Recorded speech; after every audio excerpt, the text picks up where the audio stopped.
Good Wives by Louisa May Alcott. Chapter 14. New Impressions.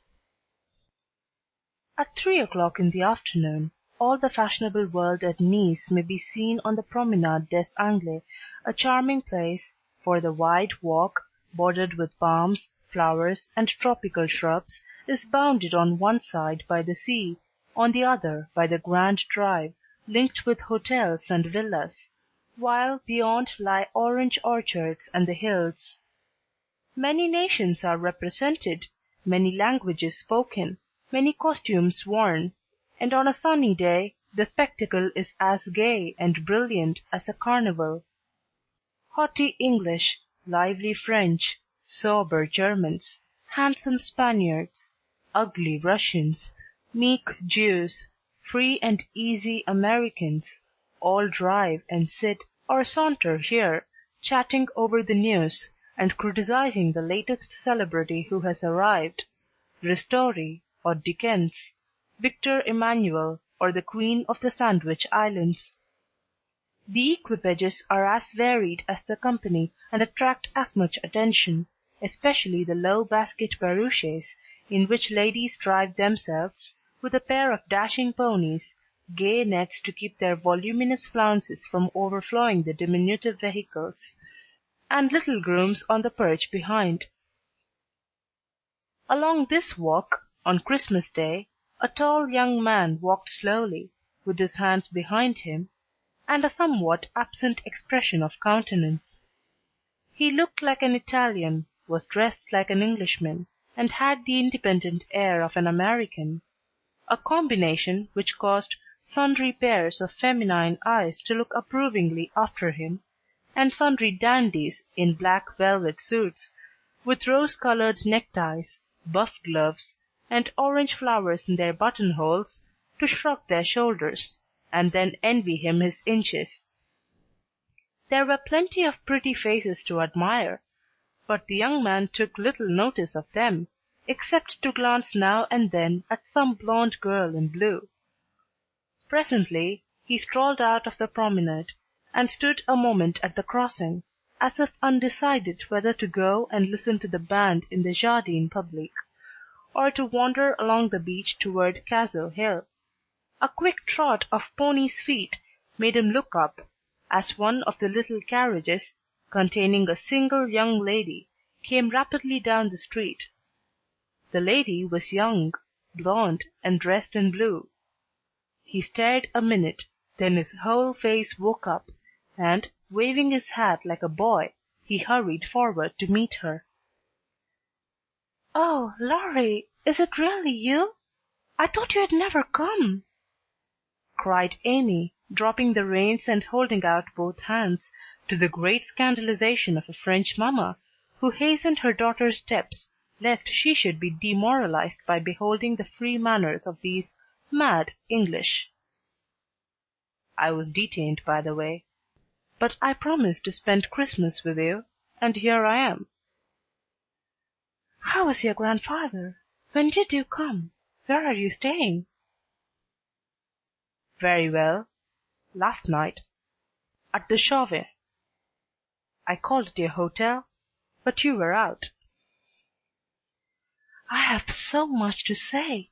I don't know where to begin. Get in, and we can talk at our ease.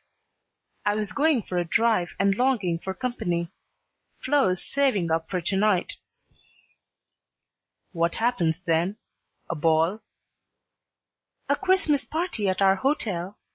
There are many Americans there, and they give it in honor of the day. You'll go with us, of course?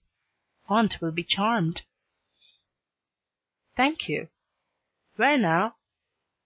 asked Laurie, leaning back and folding his arms, a proceeding which suited Amy, who preferred to drive, for her parasol whip and blue reins over the white ponies' backs afforded her infinite satisfaction. "I'm going to the banker's first for letters, and then to Castle Hill. The view is so lovely, and I like to feed the peacocks. Have you ever been there?" "Often, years ago, but I don't mind having a look at it." Now tell me all about yourself. The last I heard of you, your grandfather wrote that he expected you from Berlin. Yes, I spent a month there, and then joined him in Paris, where he has settled for the winter. He has friends there, and finds plenty to amuse him, so I go and come, and we got on capitally. That's a sociable arrangement, said Amy, missing something in Laurie's manner, though she couldn't tell what. Why, you see, he hates to travel, and I hate to keep still, so we each suit ourselves, and there is no trouble. I am often with him, and he enjoys my adventures, while I like to feel that someone is glad to see me when I get back from my wanderings. Dirty old hole, isn't it? He added, with a look of disgust as they drove along the boulevard to the Place Napoleon in the old city. The dirt is picturesque, so I don't mind. The river and the hills are delicious, and these glimpses of the narrow cross streets are my delight. Now we shall have to wait for that procession to pass. It's going to the church of St. John. While Laurie listlessly watched the procession of priests under their canopies, white-veiled nuns bearing lighted tapers, and some brotherhood in blue chanting as they walked, Amy watched him, and felt a new sort of shyness steal over her, for he was changed, and she could not find the merry-faced boy she left in the moody-looking man beside her. He was handsomer than ever, and greatly improved, she thought, but now that the flush of pleasure at meeting her was over, he looked tired and spiritless, not sick, nor exactly unhappy, but older and graver than a year or two of prosperous life should have made him. She couldn't understand it, and did not venture to ask questions, so she shook her head and touched up her ponies, as the procession wound away across the arches of the Paglioni bridge, and vanished in the church. "Que pensez-vous?" she said, airing her French, which had improved in quantity, if not quality, since she came abroad. "That mademoiselle has made good use of her time, and the result is charming," replied Laurie, bowing with his hand on his heart and an admiring look. She blushed with pleasure, but somehow the compliment did not satisfy her like the blunt praises he used to give her at home, when he promenaded round her on festival occasions, and told her she was "altogether jolly," with a hearty smile and an approving pat on the head. She didn't like the new tone, for though not blasé, it sounded indifferent in spite of the look. "If that's the way he's going to grow up, I wish he'd stay a boy," she thought, with a curious sense of disappointment and discomfort, trying meantime to seem quite easy and gay. At Avigdor's she found the precious home letters, and giving the reins to Laurie, read them luxuriously as they wound up the shady road between green hedges, where tea roses bloomed as freshly as in June. "Beth is very poorly, mother says. I often think I ought to go home, but they all say stay. So I do, for I shall never have another chance like this," said Amy, looking sober over one page. "I think you're right there. You could do nothing at home, and it is a great comfort to them to know that you are well and happy and enjoying so much, my dear." He drew a little nearer, and looked more like his old self as he said that, and the fear that sometimes weighed on Amy's heart was lightened, for the look, the act, the brotherly "my dear," seemed to assure her that if any trouble did come, she would not be alone in a strange land. Presently she laughed and showed him a small sketch of Jo in her scribbling suit, with the bow rampantly erect upon her cap, and issuing from her mouth the words, "Genius burns." Laurie smiled, took it, put it in his vest pocket, to keep it from blowing away, and listened with interest to the lively letter Amy read him. "This will be a regularly merry Christmas to me, with presents in the morning, you, and letters in the afternoon, and a party at night. said Amy, as they alighted among the ruins of the old fort, and a flock of splendid peacocks came trooping about them, tamely waiting to be fed. While Amy stood laughing on the bank above him, as she scattered crumbs to the brilliant birds, Laurie looked at her as she had looked at him, with a natural curiosity to see what changes time and absence had wrought. He found nothing to perplex or disappoint, much to admire and approve, for overlooking a few little affectations of speech and manner, she was as sprightly and graceful as ever, with the addition of that indescribable something in dress and bearing which we call elegance. Always mature for her age, she had gained a certain aplomb in both carriage and conversation, which made her seem more of a woman of the world than she was, but her old petulance now and then showed itself, her strong will still held its own, and her native frankness was unspoiled by foreign polish. Laurie did not read all this while he watched her feed the peacocks, but he saw enough to satisfy and interest him, and carried away a pretty little picture of a bright-faced girl standing in the sunshine, which brought out the soft hue of her dress, the fresh color of her cheeks, the golden gloss of her hair, and made her a prominent figure in the pleasant scene.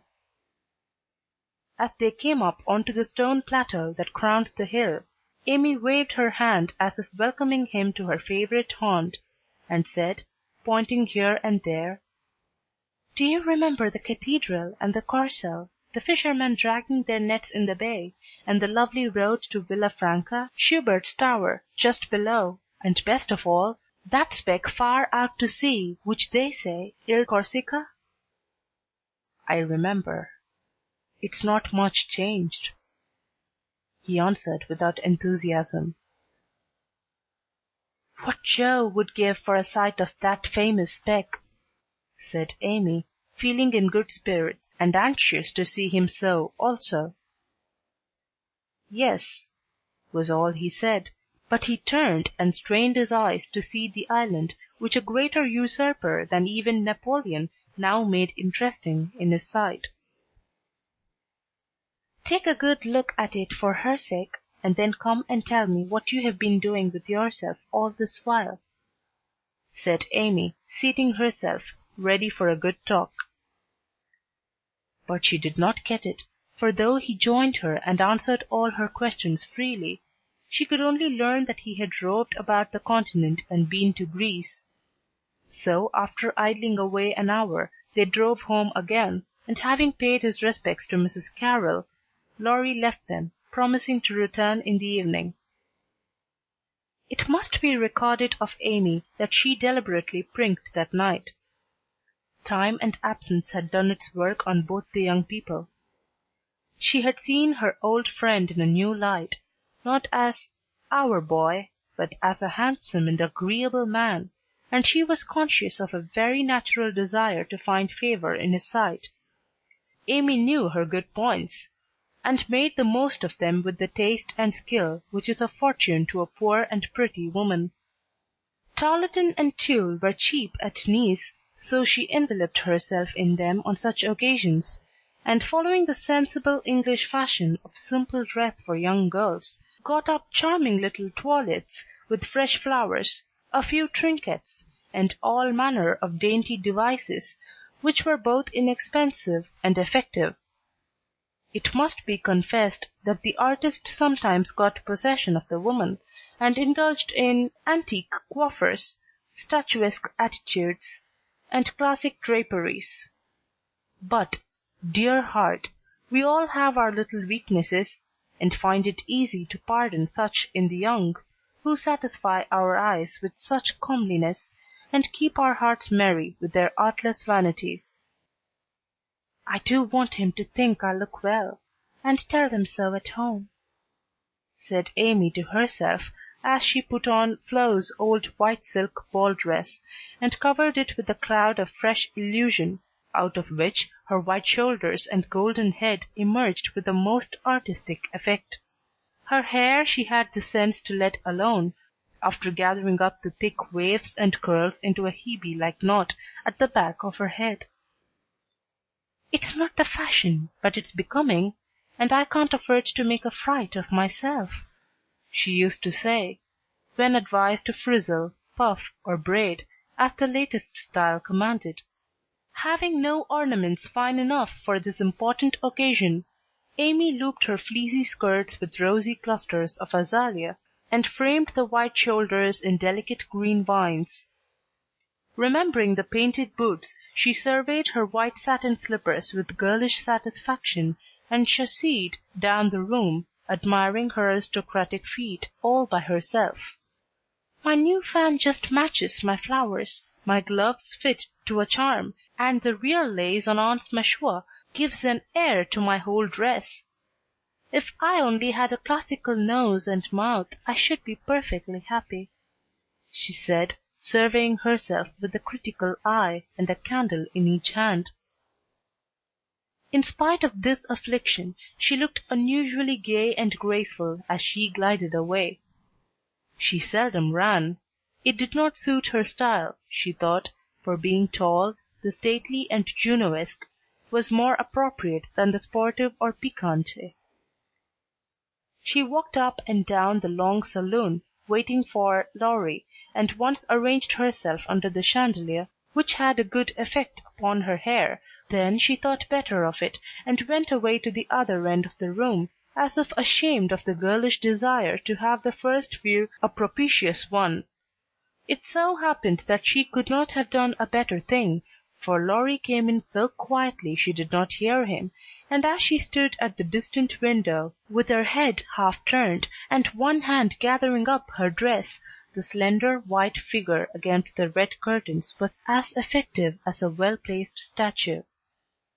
"Good evening, Diana," said Laurie, with the look of satisfaction she liked to see in his eyes when they rested on her. "Good evening, Apollo," she answered, smiling back at him, for he too looked unusually debonair, and the thought of entering the ballroom on the arm of such a personable man caused Amy to pity the poor plain Mrs. Davis from the bottom of her heart. "Here are your flowers. I arranged them myself, remembering that you didn't like what Hannah calls a sot bouquet," said Laurie, and handed her a delicate nosegay, in a holder that she had long coveted as she daily passed it in Cordeglia's window. "How kind you are!" she exclaimed gratefully. "If I'd known you were coming, I'd have had something ready for you to-day, though not as pretty as this, I'm afraid." "Thank you. It isn't what it should be, but you have improved it," he added, as she snapped the silver bracelet on her wrist. "Please don't." "I thought you liked that sort of thing." "Not from you. It doesn't sound natural, and I like your old bluntness better." "I'm glad of it," he answered, with a look of relief, then buttoned her gloves for her, and asked if his tie was straight, just as he used to do when they went to parties together at home. The company assembled in the long salle à manger that evening was such as one sees nowhere but on the Continent. The hospitable Americans had invited every acquaintance they had in Nice, and having no prejudice against titles, secured a few to add lustre to their Christmas ball. A Russian prince condescended to sit in a corner for an hour and talk with a massive lady dressed like Hamlet's mother in black velvet, with a pearl bridle under her chin. A Polish count, aged 18, devoted himself to the ladies, who pronounced him a fascinating dear, and a German serene something, having come to supper alone, roamed vaguely about, seeking what he might devour. Baron Rothschild's private secretary, a large-nosed Jew in tight boots, affably beamed upon the world, as if his master's name crowned him with a golden halo. A stout Frenchman who knew the Emperor came to indulge his mania for dancing, and Lady Dijones, a British matron, adorned the scene with her little family of 8.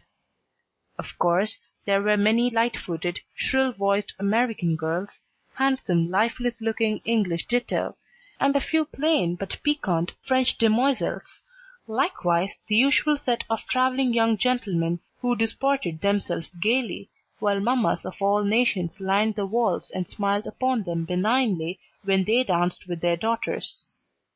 Any young girl can imagine Amy's state of mind when she took the stage that night, leaning on Laurie's arm. She knew she looked well, she loved to dance, she felt that her foot was on her native health in a ballroom, and enjoyed the delightful sense of power which comes when young girls first discover the new and lovely kingdom they are born to rule by virtue of beauty, youth, and womanhood. She did pity the Davis girls, who were awkward, plain, and destitute of escort, except a grim papa and 3 grimmer maiden aunts, and she bowed to them in her friendliest manner as she passed, which was good of her, as it permitted them to see her dress, and burn with curiosity to know who her distinguished-looking friend might be. With the first burst of the band, Amy's color rose, her eyes began to sparkle, and her feet to tap the floor impatiently, for she danced well, and wanted Laurie to know it. Therefore the shock she received can better be imagined than described, when he said in a perfectly tranquil tone, "Do you care to dance?" "One usually does at a ball." Her amazed look and quick answer caused Laurie to repair his error as fast as possible. "I meant the first dance. May I have the honor?" "I can give you one if I put off the Count. He dances divinely, but he will excuse me, as you are an old friend," said Amy, hoping that the name would have a good effect, and show Laurie that she was not to be trifled with. Nice little boy, but rather a short pole to support the steps of a daughter of the gods, divinely tall and most divinely fair, was all the satisfaction she got, however. The set in which they found themselves was composed of English, and Amy was compelled to walk decorously through a cotillion, feeling all the while as if she could dance the tarantella with relish. Laurie resigned her to the nice little boy and went to do his duty to Flo, without securing Amy for the joys to come, which reprehensible want of forethought was properly punished, for she immediately engaged herself till supper, meaning to relent if he then gave any signs of penitence. She showed him her ball book with demure satisfaction, when he strolled instead of rushed up to claim her for the next, a glorious polka read over. But his polite regrets didn't impose upon her, and when she galloped away with the Count, she saw Laurie sit down by her aunt with an unusual expression of relief. That was unpardonable, and Amy took no more notice of him for a long while, except a word now and then when she came to her chaperon between the dances for a necessary pin or a moment's rest.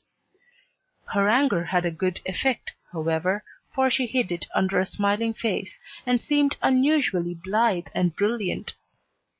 Laurie's eyes followed her with pleasure, for she neither romped nor sauntered, but danced with spirit and grace, making the delightsome pastime what it should be. He very naturally fell to studying her from this point of view, and before the evening was half over had decided that little Amy was going to make a very charming woman. It was a lively scene, for soon the spirit of the social season took possession of every one, and Christmas merriment made all faces shine, hearts happy, and heels light.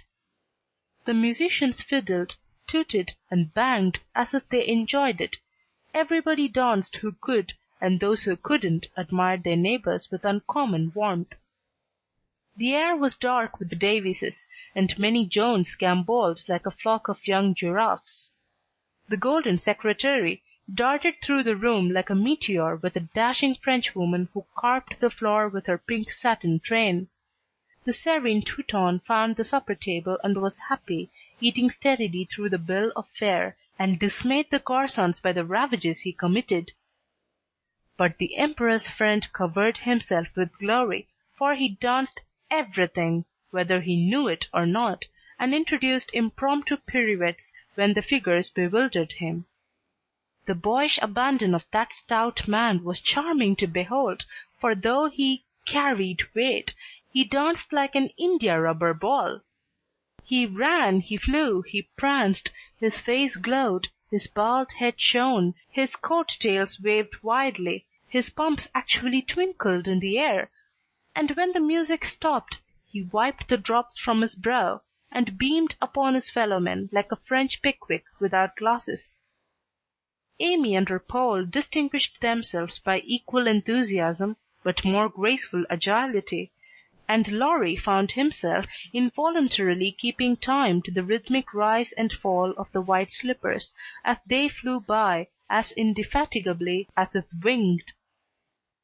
When little Vladimir finally relinquished her, with assurances that he was desolated to leave so early, she was ready to rest, and see how her recreant knight had borne this punishment. It had been successful, for at 23, blighted affections find a balm in friendly society, and young nerves will thrill, young blood dance, and healthy young spirits rise, when subjected to the enchantment of beauty, light, music, and motion. Laurie had a waked-up look as he rose to give her his seat, and when he hurried away to bring her some supper, she said to herself, with a satisfied smile, "Ah, I thought that would do him good." "You look like Balzac's Femme pan paral mem," he said, as he fanned her with one hand and held her coffee cup in the other. "My rouge won't come off." And Amy rubbed her brilliant cheek, and showed him her white glove with a sober simplicity that made him laugh outright. "What do you call the stuff?" he asked, touching a fold of her dress that had blown over his knee. "Illusion." "Good name for it. It's very pretty. New thing, isn't it?" "It's as old as the hills. You have seen it on dozens of girls, and you never found out that it was pretty till now? Stupide!" "I never saw it on you before, which accounts for the mistake, you see." "None of that. It is forbidden. I'd rather take coffee than compliments just now. No, don't lounge. It makes me nervous." Laurie sat bolt upright, and meekly took her empty plate, feeling an odd sort of pleasure in having little Amy order him about, for she had lost her shyness now, and felt an irresistible desire to trample on him, as girls have a delightful way of doing when lords of creation show any signs of subjection. "Where did you learn all this sort of thing?" he asked with a quizzical look. "As 'this sort of thing' is rather a vague expression, would you kindly explain?" returned Amy, knowing perfectly well what he meant, but wickedly leaving him to describe what is indescribable. "Well, the general air, the style, the self-possession, the illusion, you know," laughed Laurie, breaking down and helping himself out of his quandary with the new word. Amy was gratified, but of course didn't show it, and demurely answered, "Foreign life polishes one in spite of one's self. I study as well as play. And as for this," with a little gesture towards her dress, "why, tulle is cheap, posies to be had for nothing, and I am used to making the most of my poor little things." Amy rather regretted that last sentence, fearing it wasn't in good taste.